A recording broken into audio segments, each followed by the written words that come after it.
Hello everyone, and welcome to my Days of Our Lives official. I hope everyone is having a wonderful day. Before we begin, please hit the subscribe button and give this video a thumbs up. Days of Our Lives spoilers predict that JJ Devereaux and Gabi Hernandez will become closer during the week of December 30th to January 3rd. Gabi will undoubtedly appreciate the opportunity to develop their friendship now that JJ has opted to stay and rejoin the Salem Police Department. JJ and Gabi are certainly dealing with some rekindled feelings for each other, so they're going to head to the bedroom. Gabi will invite JJ to spend the night with her after the New Year's Eve festivities, and he will enthusiastically agree. That should spark plenty of passion, which will carry over into a scorching morning together. JJ and Gabi may finally get some sleep, but there's a high possibility they'll enjoy another round in bed when they wake up. That could pave the way for the unexpected invader who is going to disrupt Gabi and JJ's private time together. According to Days teasers, JJ and Gabi will be interrupted while enjoying a beautiful moment together. Javi Hernandez will accidentally break the mood, therefore he may become an inadvertent bedroom crasher. Javi has been playing matchmaker for Gabi and JJ since he learned there was still a spark between these ex-lovers. Unfortunately, Days spoilers state that Javi will cause a slight setback, but it may offer JJ and Gabi something to laugh about in the end. That could be a good thing for Gabi and JJ after all of the DOL drama they had in Vancouver. JJ and Gabi could need some levity in their life, and Javi might be the one to deliver it shortly. Our Days predictions suggest that Gabi and JJ will face some serious romantic challenges in the future, but Javi will only be a hilarious bump on the road for the time being. When Javi realizes he made a mistake with his interruption, he apologizes and works to get the couple back on track. JJ and Gabi will continue on their rekindled romantic journey for the time being, which is fantastic news for fans of the couple. According to Days of Our Lives spoilers, Javi will make some changes to his own romantic life at some point, so stay tuned to see what's in store for him as well. Love General Hospital, B&B, Days, or other soap operas? Join the debate on our SC forums. Click here to interact with fans and participate in debates immediately. By Mike. Sarah met into Justin and Bonnie outside the Brady pub and offered to join them for supper. But I'm afraid I won't be much company, I'm kind of wiped out, Sarah said as she followed Bonnie and Justin inside the restaurant. Justin and Bonnie both voiced their knowledge that Sarah, like many other hospital staff members, had been working around the clock to keep Marlena from suffering the same fate as Kate and Kayla in recent days. Any luck? Justin wondered. No, unfortunately, without that orchid, we can't do much, but we are gonna keep trying, Sarah told me. Well, we're all praying for her, Bonnie stated. Sarah quickly changed the subject and requested Justin's legal services. I want to divorce Xander, Sarah said. I'll do it pro bono, hell, I'll even pay you for the privilege of putting that clown through the ringer. Justin agreed. Sarah laughed as she declined Justin's offer, noting that Bonnie appeared to have something to say. I honestly think you should give Xander a second chance, Bonnie said.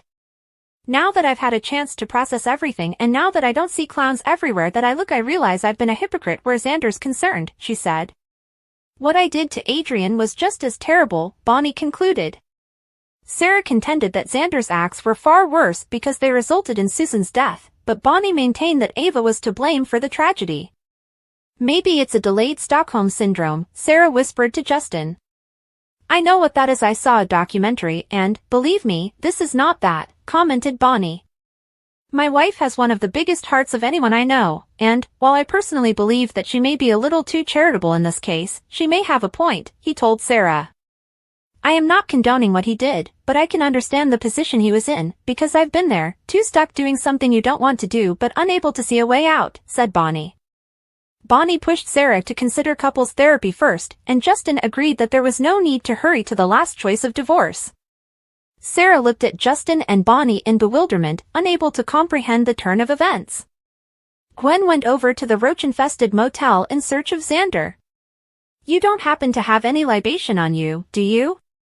Xander speculated after greeting Gwen with a mix of excitement and disappointment. Sorry, I'm afraid not, Gwen affirmed as she entered Xander's room.